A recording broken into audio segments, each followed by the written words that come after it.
Olá, meu nome é Luiz Duarte e você está no Brazilian Council. Aqui discutimos relações internacionais e idiomas. No vídeo de hoje, vamos falar sobre como utilizar televisão e YouTube para o desenvolvimento do seu idioma-alvo.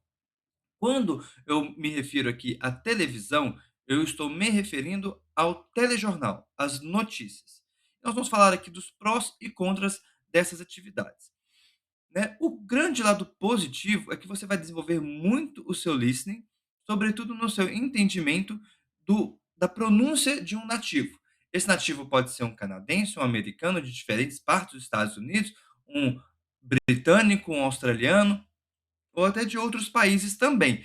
Né? Um ponto interessante é que, além de você pegar de um nativo de um país que fala o inglês ou que fala o espanhol, o seu idioma alvo, você também pode buscar em especial no YouTube, transmissões de outros países falando em outro idioma. Um exemplo disso é você procurar a DW, que é alemã, e eles têm a transmissão tanto em alemão quanto em espanhol, em português, em inglês. E o que é interessante é que algumas dessas transmissões elas são feitas por alemães que aprenderam os outros idiomas. Então você começa a ter uma noção de qual sotaque você espera dessa pessoa quando ela fala um determinado outro idioma. O que é muito útil, por exemplo, para uma pessoa que trabalha para uma empresa alemã e vai ter que entrar em contato com esses alemães em inglês e ela assiste a DW em inglês. Então ela vai treinar o ouvido dela para a pronúncia, o sotaque alemão quando eles falam o inglês. Um outro ponto positivo é o desenvolvimento do seu entendimento do idioma por contexto, né. Então você não tem muita coisa para ler, não tem legenda exatamente, então você fica obrigado a entender o contexto. E por que eu falo contexto? Porque toda vez que entrarem palavras novas, você se você não tem uma referência, você vai ficar perdido mesmo e você vai pegar o quê? O contexto, a mensagem geral. Uma alternativa que você tem para ganhar vocabulário é o quê? Quando aparece aquela manchete ali com algumas informações embaixo, você pode verificá-las, o que é muito útil. Então você vai saber ganhar aquelas poucas palavras que aparecem ali. Qual é o lado negativo disso? É que numa reportagem de 8 minutos, 5 minutos, você vai ter pouquíssimas palavras, aquelas que aparecem e algumas que ficam passando ali embaixo. A vantagem delas é que elas ficam estáticas, então você pode verificar todas aquelas palavras. Mas tudo o que for novo além delas, você vai ficar assim, na expectativa de uma outra oportunidade para você ver como essas palavras são escritas. Quando a gente vai para o YouTube, as coisas melhoram um pouco, porque você vai ver essas mesmas coisas que aparecem numa reportagem, mas você tem também a oportunidade de gerar a legenda automática do YouTube. Ela vai te auxiliar bastante. Qual que é o lado negativo? A legenda do YouTube ela não é 100% acurada. Então, às vezes, quando eles não sabem qual é a palavra, né, vai ter um tom diferente, mas às vezes não tem um tom, uma cor diferente daquela palavra no momento da legenda. Por exemplo, eu estava vendo uma reportagem com a minha esposa, eu coloquei a legenda automática no YouTube para ela e ela falou ela viu uma palavra estranha. E ela falou: "Essa palavra não existe". Eu falei: ela de fato não existe", né, ela estava me perguntando para ter certeza, e o YouTube ele juntou long hour e formou uma palavra só. Só que ele tirou, o H do hour depois, então ficou uma palavra muito estranha. Às vezes vai ser perceptível que está estranho, às vezes não. E se você retornar no áudio para tentar entender e mesmo assim não tiver uma base que te ajude, né, por causa do seu próprio estágio no desenvolvimento daquele idioma, você vai ficar a ver navios mesmo, né, vai esperar uma outra oportunidade em que você vai poder melhorar, né, vai ter que aguardar sua própria evolução para poder reconhecer essas palavras depois. Tá?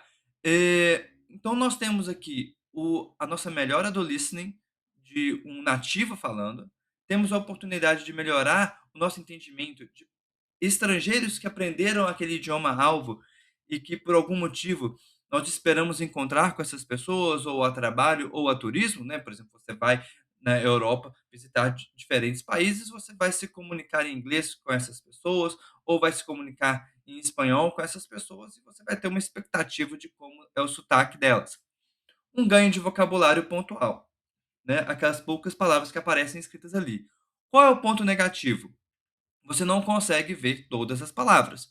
Então, esse ganho de vocabulário minucioso, ele vai ficar para leitura de textos ou até mesmo com filmes e séries que possuem legendas muito mais acuradas, né. Um outro ponto positivo é que hoje, com o YouTube, nós temos uma gama de canais muito maior, tanto dos principais canais de reportagem, quanto de podcasts que estão realizando aquelas reportagens também. Então, por exemplo, recentemente houve o acidente em Nova York da Air Canada, e se você vai na televisão, você vai ter CNN, Fox News, BBC e, né, não vai ter muitas outras opções. Quando você vai no YouTube, você pode buscar CBC, que é a TV do Canadá. Se você busca uma notícia, uma reportagem da Austrália, você pode ir para ABC. Então, quando nós vamos para o YouTube, nós temos um leque maior, mas, novamente, nós vamos esbarrar naquela questão da legenda.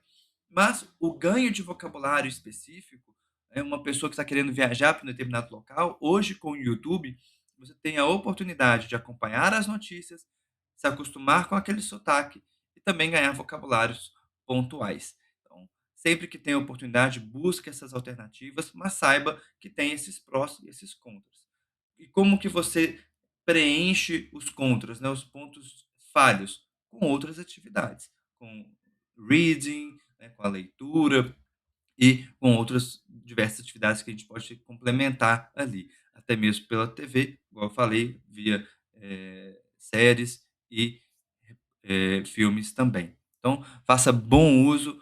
Eu fiz muito na minha jornada para a fluência.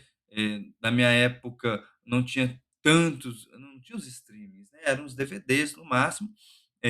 O YouTube estava pegando tração, então o que eu fazia era assistir 2 horas, 3 horas de jornal todos os dias, porque era uma coisa que eu gostava, né. Eu sou formado em relações internacionais, então essas todas as notícias internacionais eram algo que me interessava.